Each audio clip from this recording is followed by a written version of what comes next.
Hai guys, Assalamualaikum dan selamat petang. So hari ni Iwe berada dekat satu kedai ayam goreng crispy lokal. Dekat mana?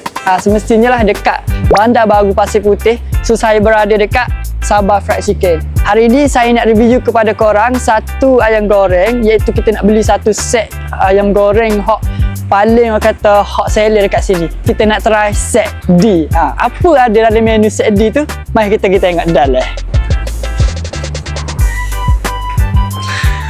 Terima kasih. Sama.